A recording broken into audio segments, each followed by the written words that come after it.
Imagine a teenage singer, so charismatic, so talented, he became the first black superstar. A pioneer who set trends, influenced legends like Michael Jackson and Stevie Wonder, and changed music forever. We're talking about Frankie Lymon, the Golden Throat, and his group, the Teenagers. Their hit, Why Do Fools Fall in Love, captivated the world. But his meteoric rise lasted only 18 months before everything came crashing down. His life, a dazzling comet across the sky, ended in tragedy at just 25. His death, still a mystery. Let's uncover the astonishing and heartbreaking story of Frankie Lymon. Frankie Lymon was born on the 30th of September 1942 in Harlem, New York. Life was rough. His mother was a maid, his father a truck driver, but both were gospel singers in a group called the Harleminaires. Frankie learned to sing from his dad, performing with his brothers in the Harlem Juniors. At just 10 years old, after his parents separated, Frankie started working at the corner grocery store, ringing up sales and delivering packages to help his family. But he was growing up fast in other ways too. He admitted to smoking weed and hustling prostitutes for white men in his Harlem neighborhood. He knew all the prostitutes, getting a cut for hooking them up, and even endured sexual acts. He had to mature far too quickly. Frankie's dream was showbiz. Everyone knew he could sing. In Harlem, teenage singing groups popped up everywhere, harmonizing on street corners. One group, the Coudevilles, included Jimmy Merchant, Sherman Garnes, Joe Negroni, and Herman Santiago. They practiced the same song so much that a neighbor, tired of hearing it, gave them old love letters and poems, suggesting they write their own songs.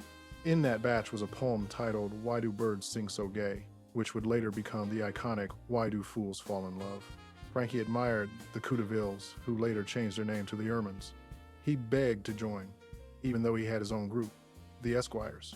After seeing Frankie perform at a school talent show, the Ermines finally let him in. They knew he was young, but he acted like a grown man on the streets, mature beyond his years. With Frankie, the group now called the Premiers, practiced every night until neighbors called the cops. One day, Richard Barrett, lead singer of the famous group The Valentines, moved into an apartment right above Frankie's grocery store. He heard them singing one night. Impressed, Barrett, who was also an A&R for G Records, took them to meet his boss, George Goldner. Goldner was hesitant. They were just kids, and the legal paperwork would be a headache. But Barrett convinced him to give them a chance.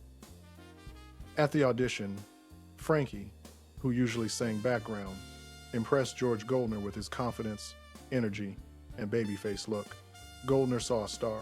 He signed him, but Frankie had to be the lead vocalist. They needed original material. They took the poem Why Do Birds Sing So Gay, which they had been rehearsing as a slow ballad, and Frankie, inspired by Richard Barrett's suggestion for an upbeat song, rearranged and rewrote it, turning it into the fast-tempo Why Do Fools Fall in Love. After 26 takes, Goldner was satisfied. He also changed their name from the Premiers to the Teenagers. For the song's publishing, Goldner initially promised everyone's name would be on it, but later, he only put his name and Frankie's as songwriters, cheating the others out of royalties. This was just the start of the shady business that would plague Frankie's career. On the 10th of January 1956, Why Do Fools Fall in Love was released. It exploded. Number 1 on an R&B chart, number 6 on the Billboard Pop Singles chart, and number 1 in the UK, making it the first R&B rock and roll song to top the UK chart. It was ranked number 314 on Rolling Stone's 500 Greatest Songs of All Time. The song took the world by storm. The crazy part? The Teenagers didn't even know the song was released until a white girl at their school was singing it, telling them it was by 5 white girls because she thought Frankie sounded like a girl. They were shocked and thrilled. When they appeared on TV in their matching outfits, kids went wild, setting a trend for future groups.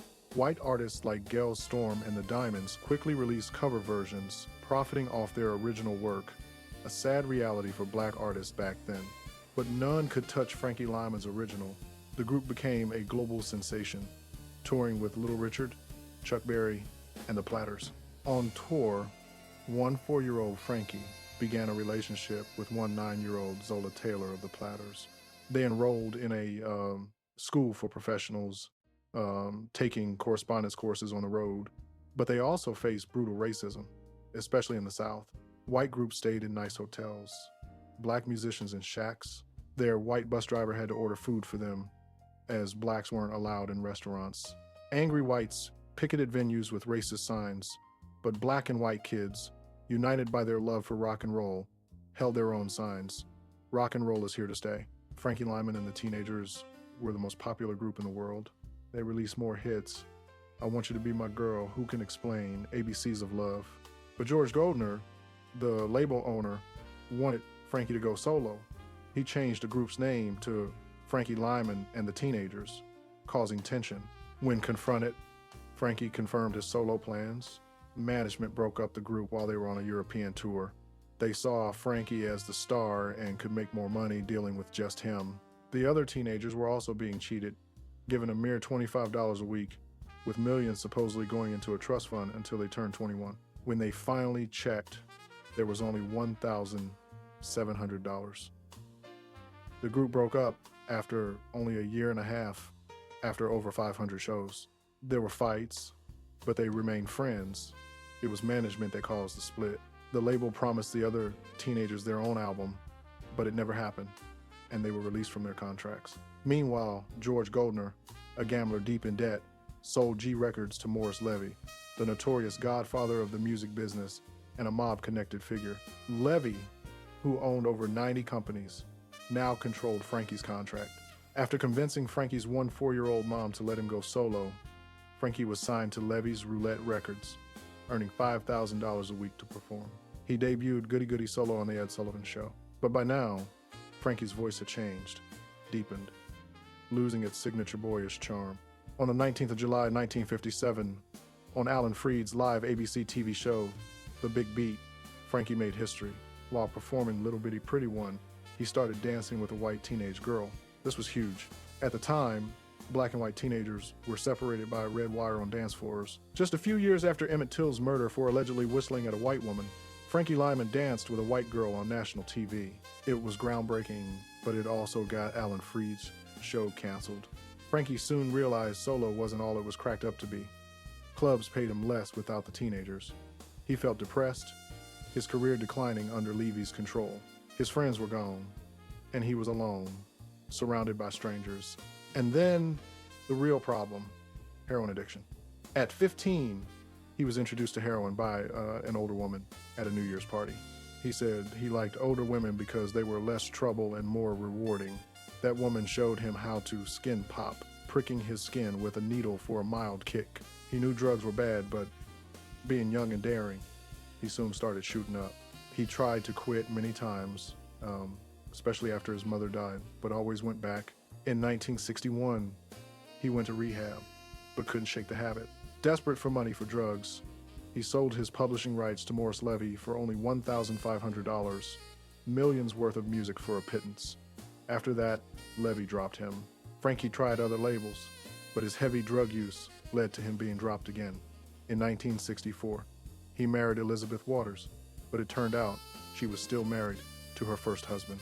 She gave birth to his only child, Francine, who died 2 days later, pushing Frankie deeper into drugs. He moved to Los Angeles to revive his career, getting back with Zola Taylor, but their relationship ended due to his drug habit and his stealing money from her, leading to the foreclosure of her house. There were rumors of a Mexican marriage in 1965, but both Frankie and Zola later called it a publicity stunt. That same year, at 22, he made his final TV performance on Hollywood A Go-Go. He looked terrible, lip-syncing, missing a tooth, looking twice his age, ravaged by drugs. In 1966, things worsened. He was arrested 3 times in New York for grand larceny and heroin possession. He was charged with burglary after stealing drums from a studio and pawning them for drugs. Instead of jail, a judge sent him to rehab and forced him to join the military. Stationed in Georgia, he married schoolteacher Amira Eagle and stayed clean for 2 years, even performing on weekends. But he went AWOL and was dishonorably discharged. Out of the military, he still wanted to sing. He signed with Sam Bray's Big Apple Records, releasing the single I'm Sorry. Bray and Morris Levy even met, planning to release old unreleased material and new songs. Frankie started doing more shows, preparing for a comeback album. But on the 27th of February 1968, Frankie Lymon was found dead of a heroin overdose on his grandmother's bathroom floor, a syringe needle by his side. He was just 25. The story goes that Sam Bray called him back to New York for a show. Frankie, clean, didn't want to go, but Bray convinced him. Back in New York, celebrating his new deal, he accidentally overdosed the night before he was due in the studio. Frankie Lymon's death sparked immediate rumors of foul play. Some believe drug dealers he owed money to killed him, noting that dealers in the neighborhood later boasted, "My bag killed Frankie Lymon." His wife, Amira, also claimed he was hesitant to return to New York when his manager called. Another theory suggested his manager, Sam Bray, and Morris Levy murdered him. They controlled his music catalog, and artists often make more money dead. Bray and Levy had recently reconnected, and Bray promised Frankie a lucrative deal to lure him back. Amira believed Bray was sent by Levy. There were also rumors that Frankie and the teenagers were planning to sue Morris Levy for unpaid royalties. Years later, in 1981, Diana Ross's cover of Why Do Fools Fall in Love reignited the legal battle over royalties. Of the original 5 teenagers, only Jimmy Merchant and Herman Santiago were still alive. They, along with Frankie's widow, Amira Eagle, sued Morris Levy. Levy, trying to avoid paying, brought in Frankie's ex-wives, Zola Taylor and Elizabeth Waters, offering them $20,000 to claim they were his legal widows. The case devolved into a spectacle about Frankie's 3 wives. Eventually, Amira Eagle won 50% of the publishing rights. Tragically, Jimmy Merchant and Herman Santiago received nothing, as the statute of limitations had run out on their claims. Karma later caught up with Morris Levy. He was convicted of extortion and died from cancer before serving his 10-year prison sentence. Frankie Lymon, the pioneer, the Golden Throat, died at 25. What could he have achieved if he'd stayed clean? If he'd never returned to New York? He was inducted into the Rock and Roll Hall of Fame, received a star on the Hollywood Walk of Fame, and his story was immortalized in the film Why Do Fools Fall in Love? But for years, his grave lay unmarked, a poignant symbol of his exploited life, until fans and his widow finally gave him a headstone. Frankie Lymon changed music forever. Remember his incredible voice, his tragic life, and the legend he became.